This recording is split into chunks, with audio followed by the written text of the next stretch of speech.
and we are back for another episode of Dead Last Cycling.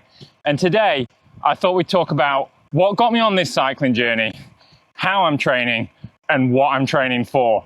A little project I like to call Mont Ventoux. So first of all, why? Cycling, road cycling specifically, is something I've followed right back to the Asterix years. But due to various injuries I've had, I'd kind of ridden off actually riding myself. That is until last year, when a Swedish friend of mine, Big P, named for his big pecs, watched the Tour de France documentary on Netflix, decided to watch the Tour de France with me, and that turned into him talking about getting a bike, that I should get a bike. More importantly though, when we watched the Mont Ventoux stage together, he commented that we should go ride up it. Now I tried to explain to Big P, you don't just get off the couch and go ride up the Giant of Provence. That's a serious, serious climb. To which he responded, knowing obviously that I'm toxically competitive, don't worry mate, you can just attach a rope to my bike, I'll pull us both up. And ridiculously, that's all it really takes for me. So here we are, riding a bike, training, with the long-term goal of dropping Big P on Mont Ventoux, which we're planning to ride sometime next May or June. So that's the why. Let's get to how I'm training. And apart from giving you guys some background on me, that's one of the main reasons I wanted to make this video, because despite being into road cycling for decades, ultimately, when it comes to cycling myself, I'm a noob. Now I understand, as a relative beginner, people are gonna say, just ride your bike. And I agree, that is the better route. But unfortunately, I am a generational tryhard.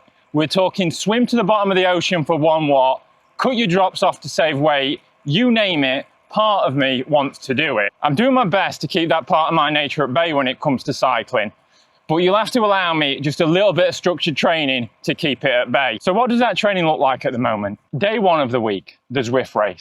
Now this is important for me. They might not always be the best workout, but what it does is it gives me a weekly performance goal that keeps me consistent and keeps me motivated to train. Mont Ventoux is a long way away. Having this little carrot every week to keep me pushing is a good thing. It's basically high-end work, some VO2. It's not always the best workout, so on the easier weeks, I will do a couple of VO2 intervals after the race during the cool down. I don't know if that's a smart thing to do or not. Day 2, an easy day. 1 to 2 hours, noodling around, hopefully outside, sometimes on Zwift. Day 3, very similar to day 2, it's around 2 hours easy.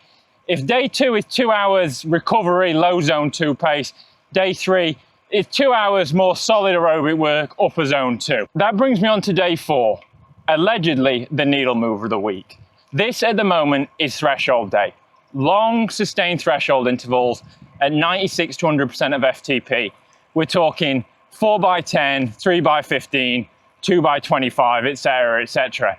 This is always done on Zwift. 1, because I've not got a power meter on my bike. 2, there's not really any long sustained climbs near me. And also, if I'm honest, I'm just not that comfortable smashing it out at 100% on the road for long periods of time. Day 5, you've guessed it, it's another day. Hopefully outside, 2 to 3 hours. We'll call it zone 2 because that's the buzzword everybody loves. Day 6, that's the long ride of the week, 3 to 4 hours. I am debating whether or not I should add some kind of low sweet spot tempo type intervals to this. Just, 15, 20 minutes here or there, because it does feel like I'm starting to need a little bit more intensity to really progress. Then we've got day 7. Day 7, complete rest. I don't do anything on day 7. And every 4 to 6 weeks, I take a deload week as well. So what do you guys think? Am I training the right way? Will I drop Big P on Mont Ventoux? And I know, just ride your bike. But let me know if you think I should be doing anything a bit differently. And I do occasionally still find the time to do something stupid and have a little bit of fun like this. Bib Lane hill climb, guys. This one is steep.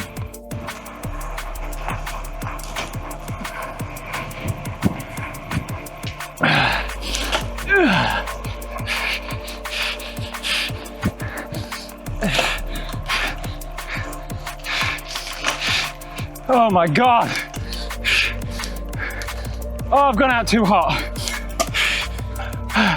Should not be in the big ring. Oh, it just keeps going. I can't do it. Oh my God. Oh, I went out way too hot. That was insane.